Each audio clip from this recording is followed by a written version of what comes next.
சென்னை மாதவரத்தில் கொலை செய்துவிட்டு விழுப்புரத்திற்கு பேருந்தில் தப்பி வந்தவர்களை போலீசார் கைது செய்தனர். தனியார் தொழிற்சாலையில் வேலை பார்த்து வந்த புலம்பெயர் தொழிலாளர்கள் 4 பேர் நவராத்திரி கொண்டாடிய போது ஒருவர் காலணி அணிந்து வந்ததாக கூறப்படுகிறது.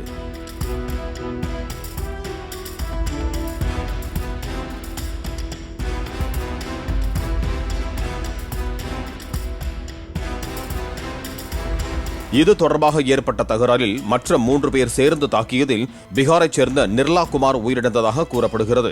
கொலையாளிகள் தப்பிச் செல்வது குறித்து தகவல் அறிந்த மாதவரம் போலீசார் விழுப்புரம் போலீசாருக்கு தகவல் தெரிவித்து மடக்கி பிடித்தனர். பிளே ஸ்டோர் மற்றும் ஆப் ஸ்டோரில் இருந்து பாலிமர் செயலியை QR கோடு மூலம் பதிவிறக்கம் செய்யுங்கள். செய்திகளை உடனுக்குடன் பெறுங்கள்.